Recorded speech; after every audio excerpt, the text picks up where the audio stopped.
Well, hello, shiny crafty people. It's Tim Totten here, and welcome back to my channel. Today, I want to walk you through making something that I need for my house. So this is my backyard, and we have put on this side deck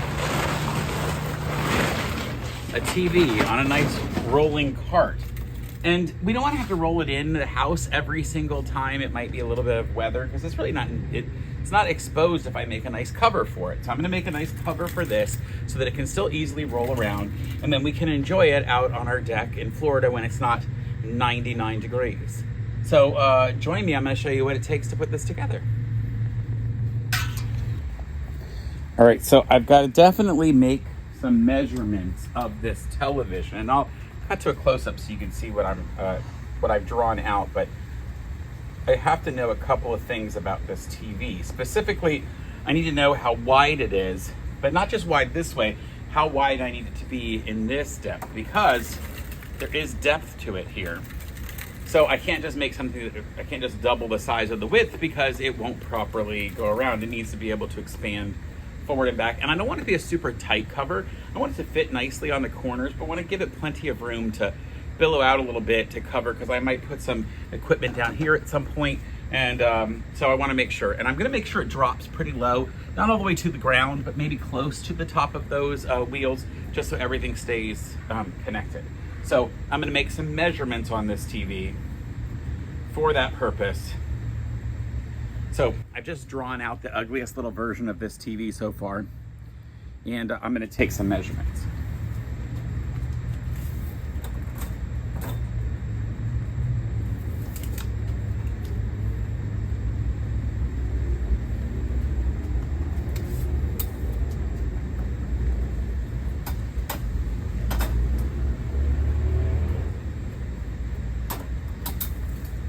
Now you could use a cloth tape for this, and that would actually probably make it a little easier to get your measurement. But I can bend this tape. This is just one of those metal tapes, and I can give it a good bend. So what I've done is I have on the back of this TV, I went ahead and started the measurement at one side and bent around the back handle here to get about 43 inches. I need to give it around that side.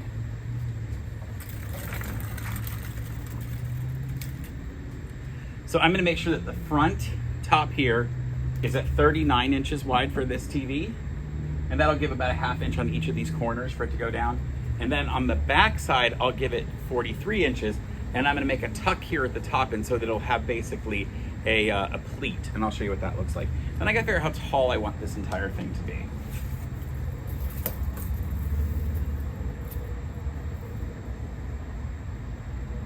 And it looks like it's about 52 inches to the top of the crossbar at the bottom. And I think that's fine. I don't want it to go any lower than that. In fact, I might make it just 51 instead.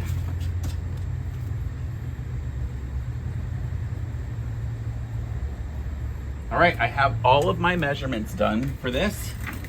So, I'm gonna go to my workshop and start making this real simple. So why don't you join me there? All right, shiny crafty people, we're now here at my workshop, and I'm gonna go ahead and get cutting some fabric. I'm actually gonna use that white fabric up there. It is a 420 denier nylon pack cloth, completely impervious to fluid. In fact, in my main business, we call it fluid blocker. You can easily buy this at many locations, but if you need to, you can go to a company called Outdoor Wilderness Fabrics and buy some there as well. So it's a great company online. You can check them out. I'm not endorsed at all, but I love them. It's the first company I ever used to buy fabric like this. All right, so remember, I have my TV, which is gonna be 39 inches across the top, but I need 43 inches to go around the back, and then I want at least 51 inches tall here. So I'm gonna get two pieces. I'm gonna make a piece that's going to be 40 inches wide. That's 39 inches plus ½ an inch on either side for my seam allowance. I'm gonna use a little wider seam allowance for this one. And then I'm gonna make it 52 inches tall, so I have room for the ½ inch, and I can fold over a ½ inch at the bottom. And then I'll need another one that's 44 inches wide, and then we'll pleat this one so it'll fit to the other one when we make it. All right, so to get this going, I'm gonna roll out that fabric. So I know which two sizes I need. Now, you probably don't have a table like this in your area, but if you did, how easy would this be to roll out? Either way, they're not gigantic pieces, so you should be able to figure that out. I'm using white fabric because I don't want black fabric to trap all that heat in the television and overheat it. So in fact, I'm going to use white fabric. The best part is that, you know, this stuff is not super expensive, and if for some reason it doesn't work out well, I can always come back and make it out of black fabric if I really wanted to. Now you'll see I have a table that has a gridded lines on it here, and I'm going to use those lines to help me. I've lined up the side along that edge, along one edge of the lines, and then I can make sure that it's straight across and it's matching the lines this way. So this is actually a square. This fabric has been squared off. Now, interestingly, this particular piece, these are 60-inch wide, or 58-inch wide fabric, I think. Let me just double check and measure. Now, these might look like really crazy measuring device. This is bought at Lowe's. It was not super expensive. And this is a little over 60 inches. Now, I only need my pieces to be 52. So I'm going to measure the 40 inches and 44 inches this way, and then just chop off not quite 8 inches to get my 52. If I did the other way, I'd be using 104 inches, and this way I'm only going to use 84 inches. I save 20 inches this way by just turning the squares, the sides, a different way. So I know I have it at 0 down here. I'm going to make this 0 basically, and then I'll go up and put a mark at 40. So go up and a mark at 40, and then another one at 44. All right, and I can do the same thing on the other side of the table. So I'll put a mark at 40. I'm just putting 40 on this piece, and then I put 44 on this one, and it tells me where to mark it in the background. Now, one of the things that we do, which is, and I don't know how easy it is for you to see this from that far away, I'll zoom in for some of these shots, is that I'm just going to, I can lay my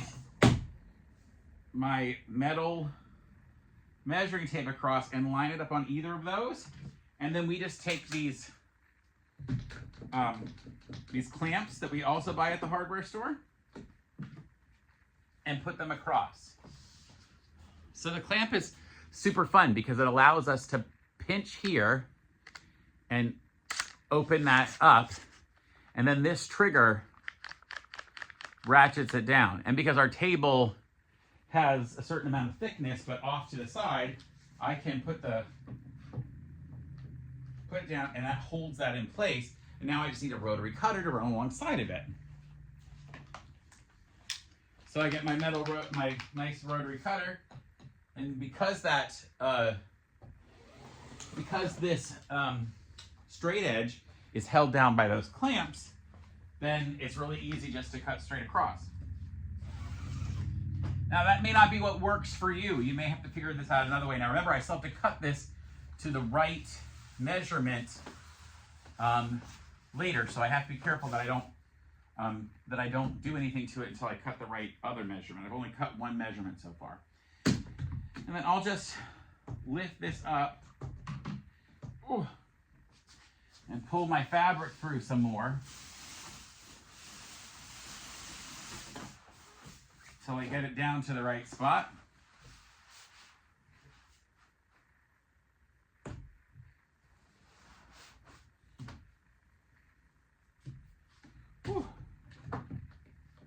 I've got those properly measured, and I can cut across. And I made sure the marks are on the right place.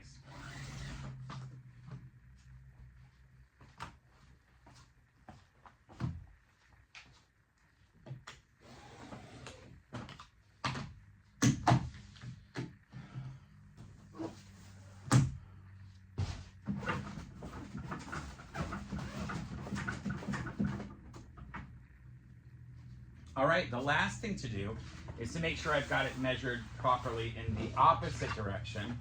So right now I know that these are like 60.5 inches, and I need them to be 52. So I'm going to turn them sideways like this.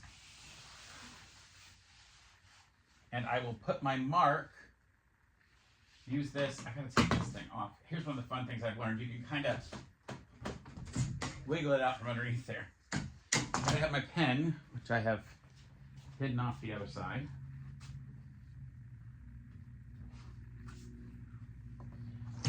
Oh. And I'll do 52 here first.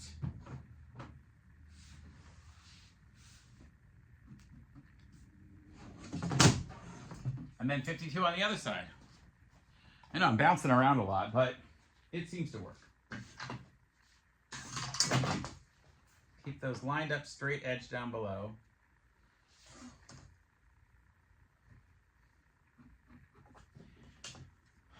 Same thing, I'll just go across.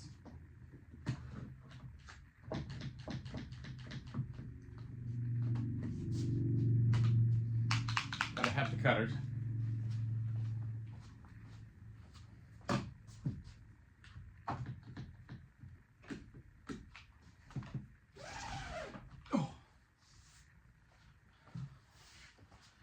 I have to make those noises when I stretch across there, otherwise it doesn't work. You gotta, ugh. And I'm short enough that sometimes, I actually, if I want to go really far, I'll end up off the table. All right, those are done. And it gives me some extra material to use for other stuff if I choose to. But now I'm ready to get started on these. I'm gonna move the angle of the camera so you can see a little better, and then we'll keep going. So now here is the height of the item, and you'll notice that I have one side that is longer, wider than the other. So I'm gonna find the center of this, and I will mark it with a pin so that I can make sure that I center that. I'm gonna find the center of each of the sides. Now, the reason I'm doing this is so that I can make sure I line them up and then create the appropriate pleat. So I'll just fold it in half. You could do it with a measuring tape or with a ruler, but I find this just as easy. So I just fold it in half and then put a pin through the part where it folds. So that's going to be the part that's taller than the other. And we'll do the same with the other. I'll fold it in half. Hopefully you can see this behind my head. So I'm folding that in half, and right here, I'm gonna just crease that a little bit, and then that points out where I can put a pin. And I just bring the pin from the inside out there. Doesn't have to be super exact, just needs to be close. All right, so I'll lay out the one that's not as wide, because it's the base one, and it's nothing, you're not gonna alter it at all. I lay that one out, of course, there's that pin in a funky angle. And then I'll put the other one right sides together. Believe it or not, this material does have a right and a wrong side. You'll figure it out by looking at it if you use the exact same material that I have. Now, I'm gonna line up those center lines right there. Okay, but then I also know that on the edge, you'll notice that it's too far over. Look, it's wider. So I'll actually line up the end together and put a pin through that.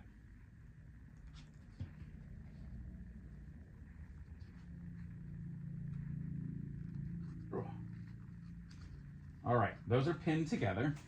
And then I'll do the same thing on the other side, but to do that on the other side, I've got to bring a lot of this material back. You'll notice that I'm bringing a lot of it back. So I'll do that first. Ooh. I'm gonna have to zoom in around my own head. And that means when I get to the center, I've got to create a pleat here. So I'll put the two center pieces together, take one of the pins out and put it back through the center, through both pieces of material. So now they're held together in the center. And I need all of this extra material now to create a pleat at the center. So I'm going to go along and just pin or clip it all along. Now this material tends to sort of self-heal, so I'm not really worried about that I put holes through it, but if you were concerned with something, you could easily just clip this instead of pinning it. See all this extra material that has wound up here? Okay, so that extra material needs to be there. It needs to not be on the sides. It needs to be there in the middle. And I'm going to do the same thing from the other side. I'm going to literally bring, from the other side, I'm going to pull that material down and just keep pinning it in place.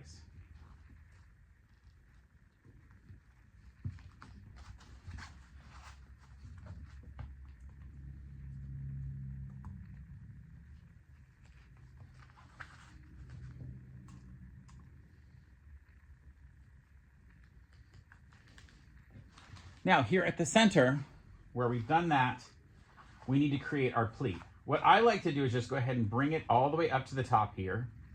Bring it up. I'm gonna give you a different angle of this. So where these two pieces of fabric come together, of course, we're creating all this extra fabric right in this area. So what I wanna do is push it past this part right here and fold it over. See, we've now created a fold that way. And then I just bring it right back there, and I can put a pin into it.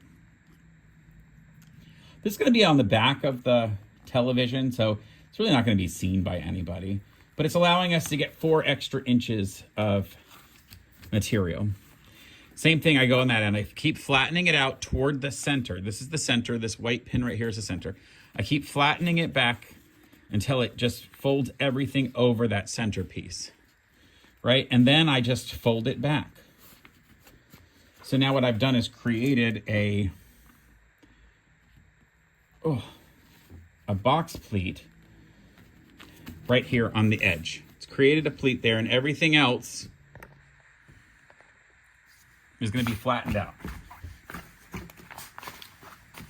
So the first thing I'll do is sew directly across this stitch, and then I'll sew down either side, and then I'll turn the bottom edge and finish it off. It's super easy. Once this is this far, you're like in the home stretch.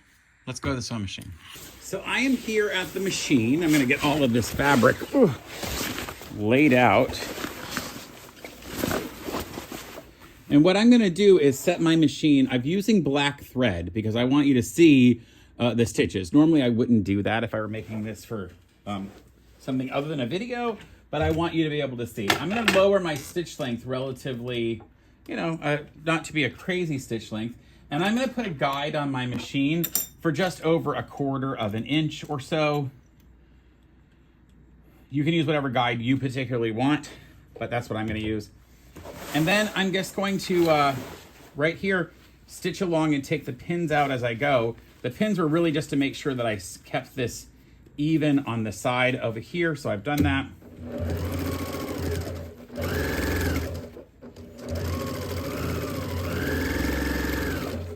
Now, I'm going to use the needle down position on this machine, which I really love. I love the needle down position.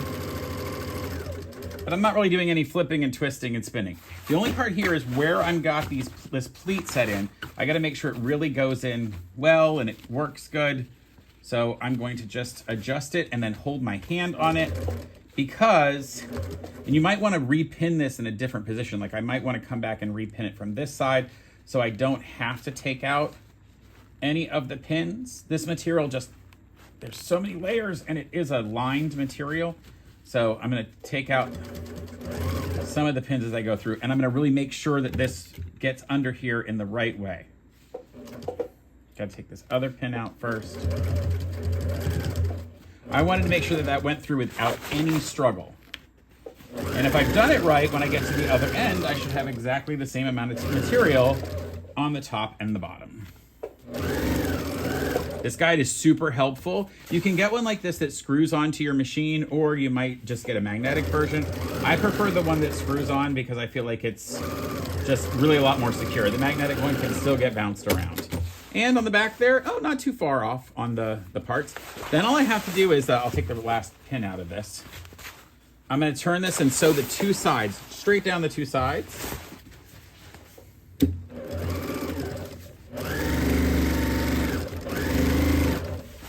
And I haven't pinned this because I'm just holding the two pieces of material together. Now, this is a rather fast machine. You don't have to sew as fast as I do. It's not required.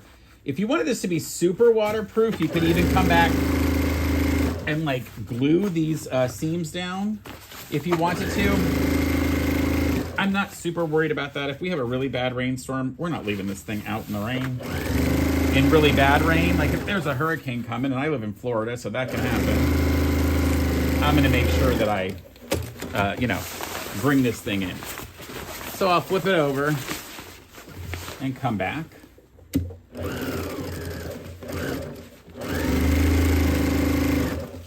Now the TV is not exactly flat, it's still about a ½ inch wide at the top. I could come in and box these corners if I wanted to, but I'm not that worried about it. I think it'll look fine. It would be nice if you did that. But again, this is meant to be a utility cover, not like a gorgeous, perfect cover. And when I drive 15 miles back to my house, we'll see how it works out.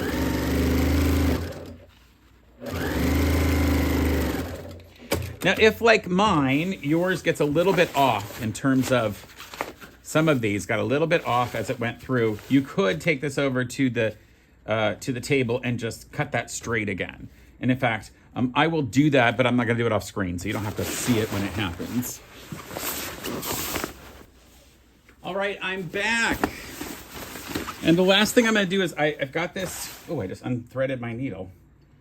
Just can't throw fabric around too much, you'll unthread everything. Gotta figure out how to get that threaded again.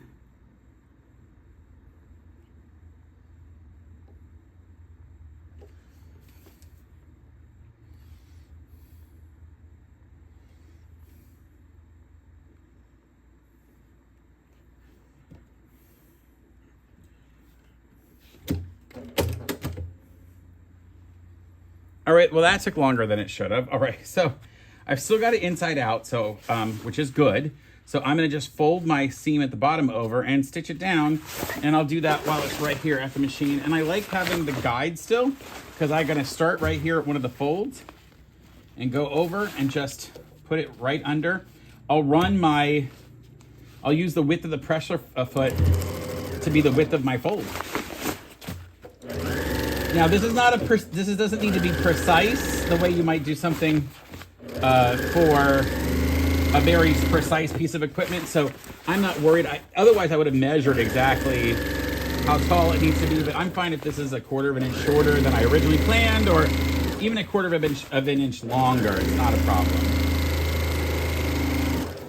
When I make some of these things, I'm getting much more focused on just finishing it, because I really want to have it done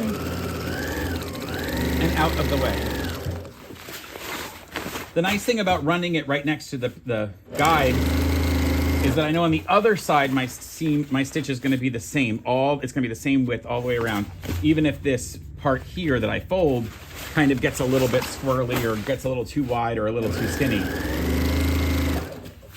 And you just got to make sure you keep any of the other fabric out from underneath.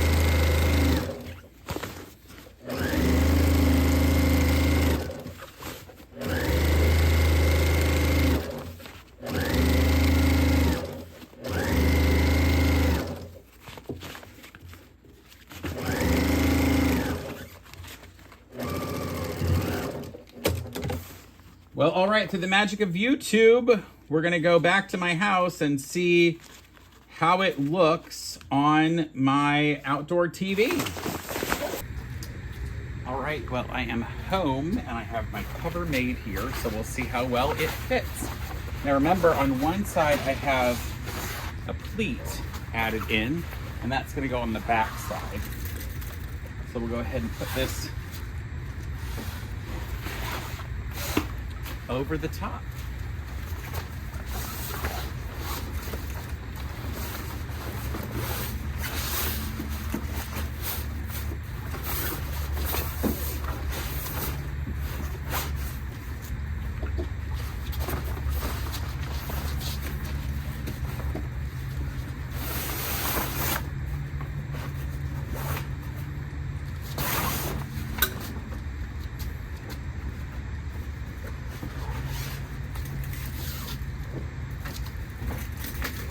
And there we go, there's the cover for the TV. Now, as I talked about, I might have wanted to clip those corners, and I'm gonna show you what I mean in a second. Let me get the camera, and I'll get over there to really show you what I'm talking about.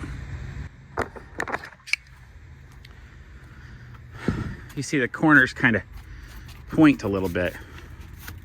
And I could come in and like box those on the inside, turn it inside out and put a little box, and it would create a little boxed corner if I cared about that. But I don't really worry about it. I think it actually looks pretty good, and it goes all the way down to the bottom. You can see that tray sticking out right there. But I'll put this back in place against the wall. And you'll see now how that looks off to the side, and everything's pretty safe.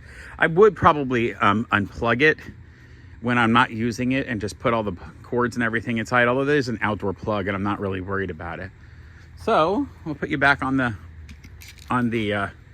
this is my stand here. We'll put you back on the stand and then I'll finish talking about it.